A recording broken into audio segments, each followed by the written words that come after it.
evening, ladies. Good evening, gentlemen. It is exactly 8 p.m. on our studio clock and it's news hour on Spectrum Television. Making news tonight, January 23, 2025. In Yaoundé, the Minister of Economy has highlighted public-private partnerships as key to advancing development projects in Cameroon. With the French Development Agency's support, the focus is on attracting investors to drive growth and deliver critical infrastructures. Also in this newscast, from dawn till dusk, residents of Douala 5 have gathered at the sub-prefectural of Koto to purchase a 50-kilogram bag of rice at a subsidized price of 15,000 francs CFA. A government initiative that drew massive crowds, reflecting its vital role in easing living costs and fostering hope and solidarity among the population. The story is in full and more will be yours in a moment. Welcome, ladies. You're watching the 8 p.m. Bilingual Primetime Newscast on Spectrum Television. And we'll kickstart right away, and it is in the French language with Leila Renkanzu. Bonsoir. Bonsoir à vous, Christelle Sec. Mesdames, bonsoir. Monsieur, bonsoir et merci d'être avec nous. Il est 20h sur les antennes de Spectrum Télévision. C'est le journal. L'année 2025 s'annonce prometteuse au ministère de la Recherche scientifique et de l'Innovation. Après une année 2024 au cours de laquelle le MINRESI a été confronté à de nombreux défis liés à la conjoncture économique, plusieurs actions seront menées en 2025 pour la résilience économique. C'est ce qu'il faut retenir de la cérémonie de bilan organisée ce jour à Yaoundé, cérémonie couplée à celle des vœux à Madeleine Tchenti. Le compte rendu d'Olivier Bouzique. Les défis liés à la conjoncture économique ont également interpellé le ministère de la Recherche scientifique et de l'Innovation en 2024. Le bilan de l'année dressé par le professeur Rebecca Madeleine Ebele, secrétaire général, fait état, malgré la conjoncture, d'une pléthore d'initiatives menées pour contribuer à la résilience de l'économie camerounaise, mais aussi pour l'amélioration des conditions de travail des chercheurs camerounais. L'on note par exemple la finalisation des textes complémentaires du décret du 8 août 2023 portant statut spécial du personnel chercheur, l'organisation de la 11e édition de la rentrée scientifique, la tenue des journées d'excellence de la recherche scientifique et de l'innovation au Cameroun. Aussi enregistré de nombreuses réalisations qui concernent les services déconcentrés ainsi que les organismes sous tutelle du MINRESI. Cependant, beaucoup reste à faire. 2025, année aux multiples enjeux, sera davantage mouvementée. Il sera question par exemple de poursuivre les actions entreprises dans le cadre de l'impôt-substitution en vue de contribuer à la sécurité alimentaire, à la sécurité sanitaire, à la promotion de la construction des logements décents et à moindre coût. Pour toutes ces réalisations, les personnels des services centraux et déconcentrés du ministère de la Recherche scientifique et de l'Innovation, en adressant leurs vœux à Madeleine Tchenti, ont profité de l'occasion pour réitérer leur soutien aux patrons de ce département ministériel dans l'accomplissement de ses missions régaliennes. En guise d'encouragement pour le dévouement au service public, plusieurs ont reçu soit des attestations, soit des médailles de travail des mains de Madeleine Tchenti. Je suis président du conseil d'administration de la Mipomalo. Et je pense qu'en toute honnêteté, j'ai cherché à ce que je puisse atteindre aussi le sommet des médailles. Il est vrai que ce n'est pas le grand sommet, mais commandeur déjà, ce n'est pas donné à tout le monde. Et je suis très content pour ça. Récompense qui a mis un thème à cette cérémonie brève et prometteuse. And still in Yaoundé, the Minister of Economy has highlighted public-private partnerships as key to advancing development in projects in Cameroon. With the French Development Agency's support, the focus is on attracting investors and to drive growth and infrastructures. This is the vision echoed by Paul Tassong.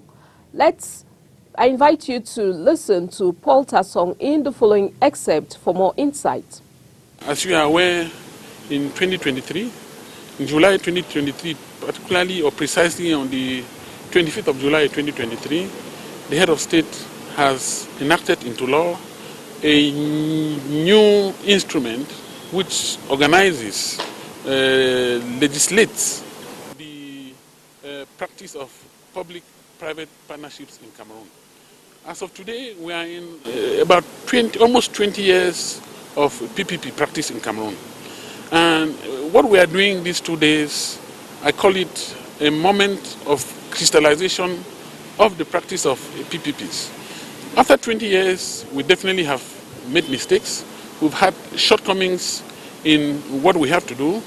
There are many lessons that we have learned, but particularly we benefited from the technical assistance of an institution called Expertise France, which is financed by the French Development Agency, to lead the way, to do a test run on 2 specific projects in terms of the maturity of these projects, to render them bankable using the PPP approach. So these 2 days, we are focusing on the restitution of the pre-feasibility studies of 2 projects, the Yaoundé Municipal Lake and the Ngumo Logistics Platform.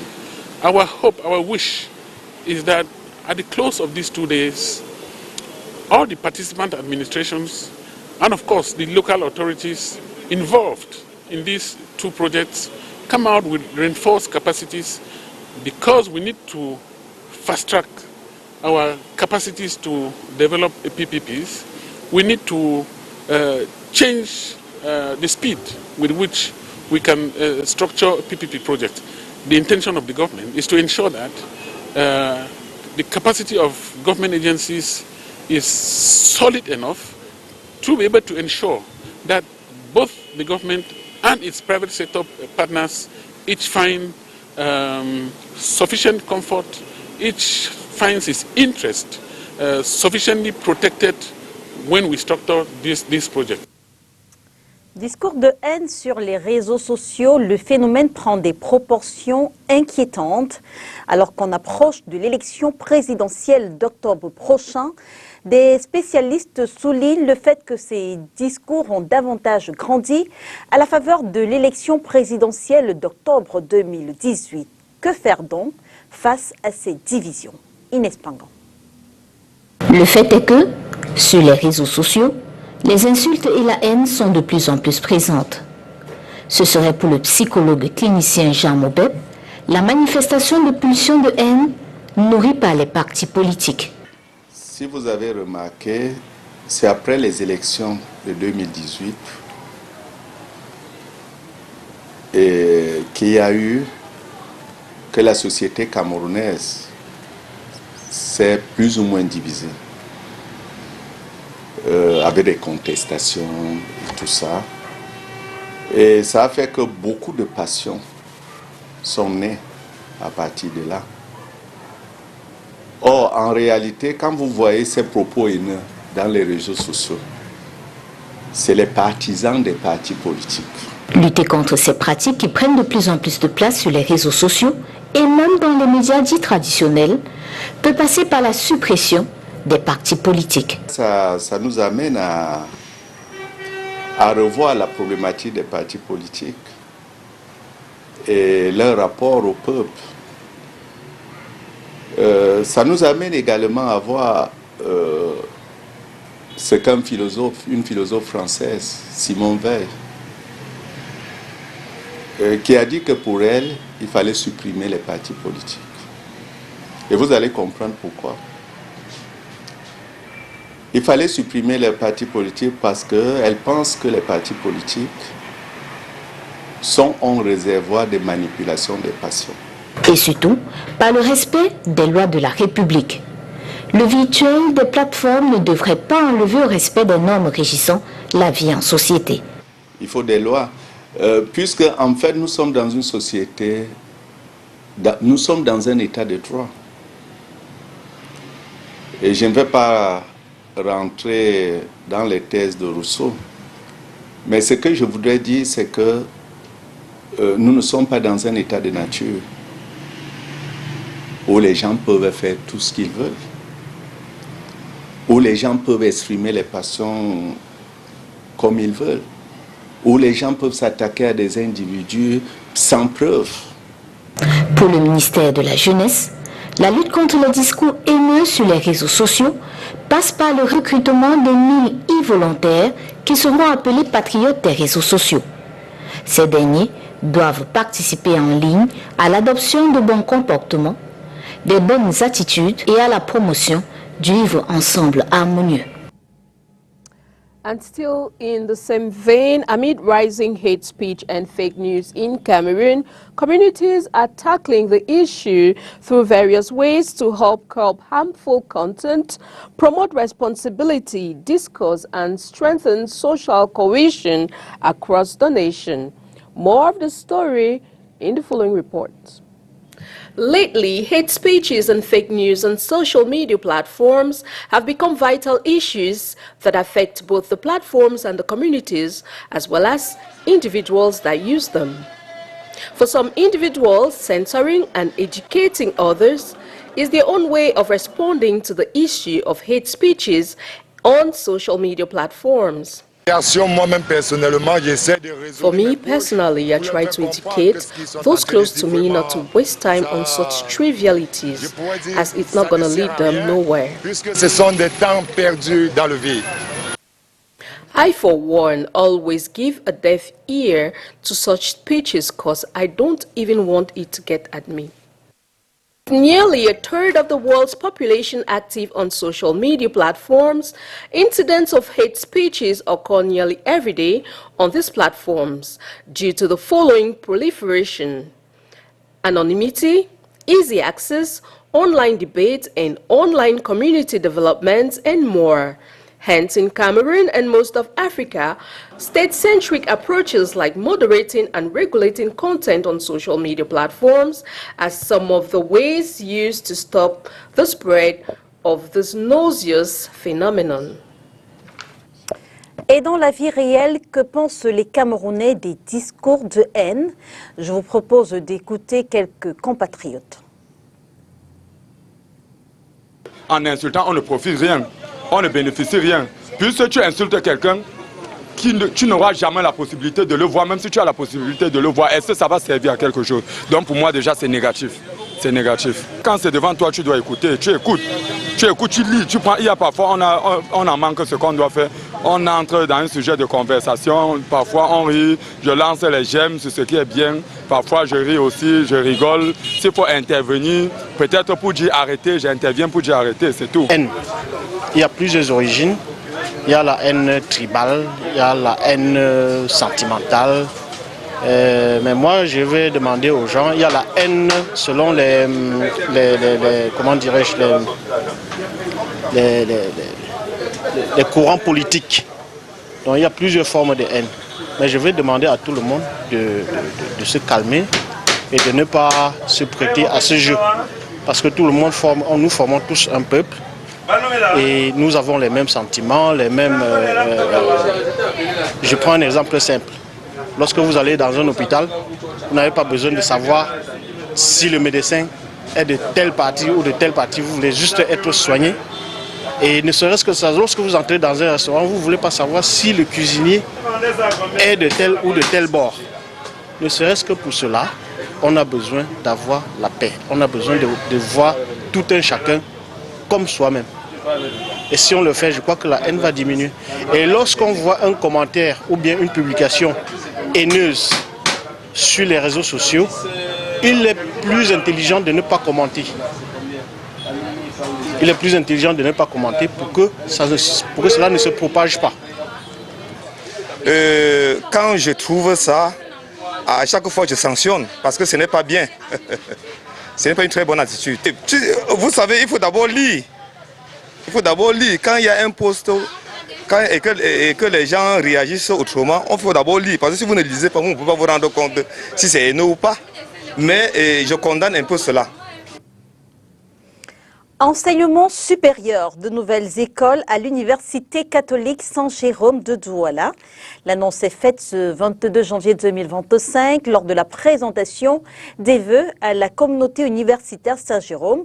Une année que l'institution place sous le triptyque vérité, justice et paix. Aurélien Duncan. Ces trois piliers, vérité, justice et paix, sont en effet une espèce de booster qui viendra mieux forger le fer de lance de la nation. C'est une année charnière, c'est une année que nous allons bâtir sous le prisme de la vérité, de la justice, pour que règne la paix à Saint-Jérôme et au-delà. C'est une année que nous inscrivons de manière spécifique dans le cadre de la marque vers l'excellence. Nous introduisons là-dedans une université industrie. Une université industrie parce que nous voulons que nos étudiants soient des enseignants, des chercheurs, des consultants et des entrepreneurs. Mais cette fois-là, avec des entrepreneurs qui transforment notre environnement de manière à ce qu'il y ait une certaine valeur ajoutée pour rester conforme au plan directeur d'industrialisation et au SND 30.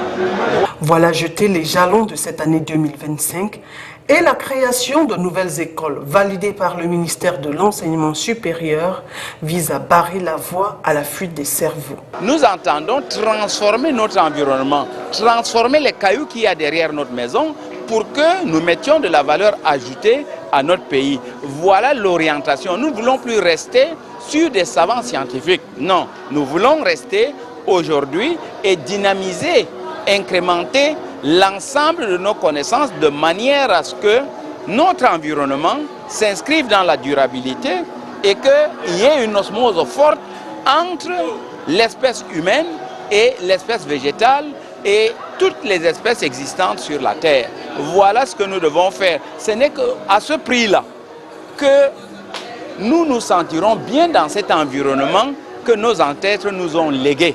Et c'est ça qui va être l'orientation spécifique de Saint-Jérôme pour cette année.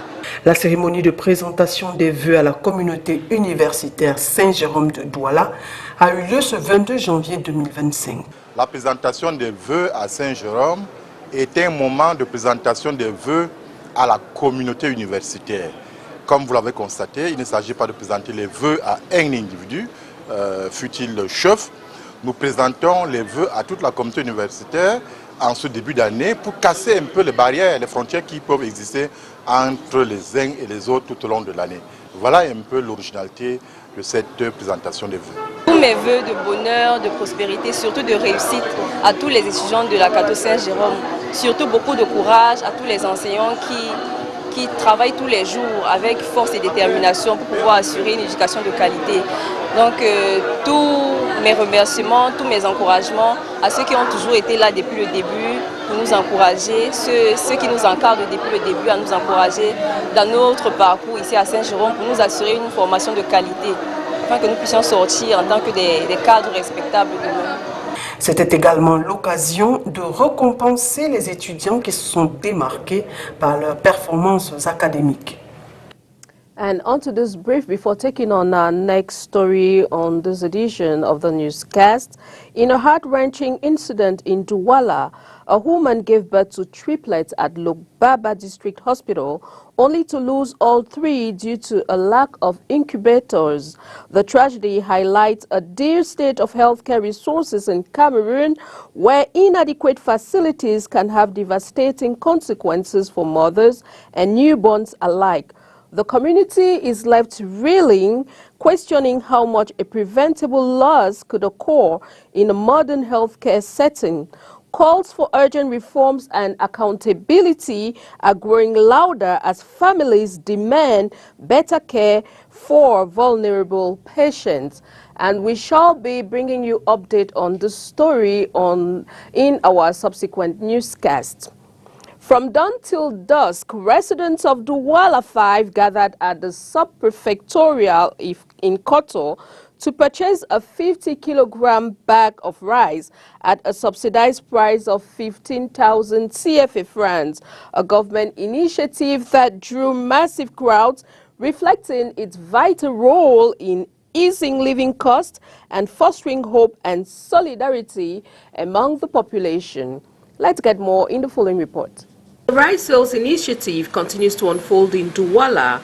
The residents of Douala 5 municipality have gathered at the sub-prefectorial of Bonamusadi since morning to purchase their bags of rice at a subsidized price of 50,000 CFA francs. By 6 p.m., long queues still persisted, showcasing the population's overwhelming interest in this government initiative aimed at reducing living costs. Unlike the chaotic experience in Bonasama, the Bonamusadi sale was well organized, ensuring smooth service for all.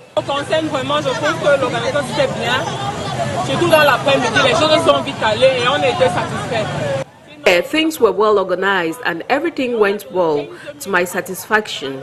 I am here with my bag of rice. I got it for 15,000 francs CFA. I arrived in the afternoon and here I am with my bag. À midi, oui. Et à l'heure si nous voici satisfaits, nous rentrons. C'est vrai qu'entre-temps, beaucoup de gens aussi se sont découragés, ils sont partis. Mais les plus persévérants ont eu. This initiative, it should be noted, under the Ministry of Commerce, highlights the government's commitment to addressing food affordability challenges while fostering public trust and engagement in such impactful measures.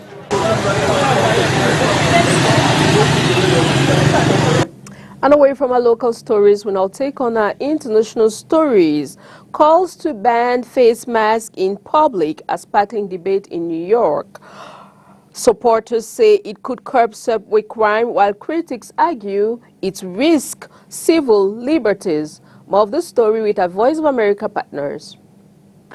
A typical afternoon in New York City's subway system, where millions rely on trains daily to get around. While overall subway crime has decreased, incidents such as felony assaults and murders have risen since 2019, a New York Times report says. Suspects often use face masks to hide their identities while committing these crimes, adding to New Yorkers' safety concerns. It gives people anonymity, and this anonymity actually increases their bravado to commit these crimes. They feel that, you know what, if I have a mask, it's going to be harder for them to catch me. Some local politicians are pushing for tougher actions. In August, New York City neighbor Nassau County banned people from wearing face masks in public. County Executive Bruce Blakeman, who led the effort, signed the law. Well, there are numerous instances of where criminals were using masks to hide their identity.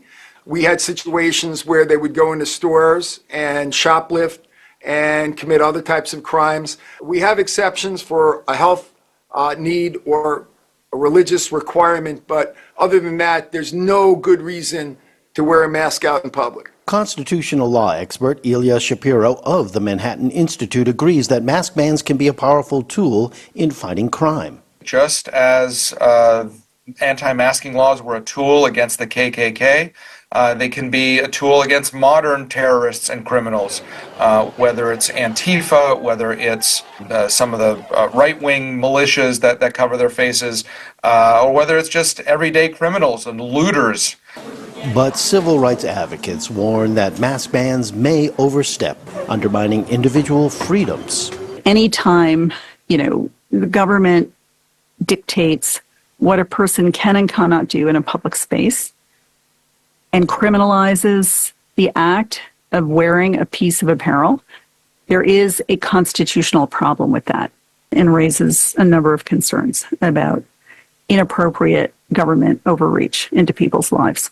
In the meantime, New Yorkers are divided on whether the mask ban should be extended to the city's subway system. Some argue it's necessary to stop criminals, while others fear it goes too far.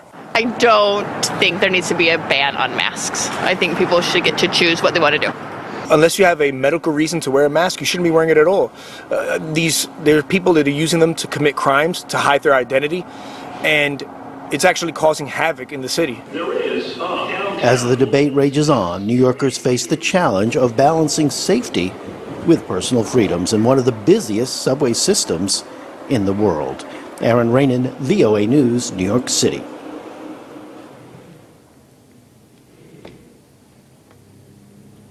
And that report from our VOA partners puts an end on tonight's news edition on Spectrum Television. Thanks for watching, ladies and gentlemen. We do appreciate your time with us. Do tune in again tomorrow for more news and fresh updates on Spectrum Television. Good night. Good night to you, Leila Renganzou. Bonsoir à vous, Christelle Assec. Mesdames et messieurs, merci de nous avoir suivis. On se retrouve dès demain, 20h, sur les antennes de Spectrum Télévision. Si, bien sûr, Dieu le veut. Bonsoir.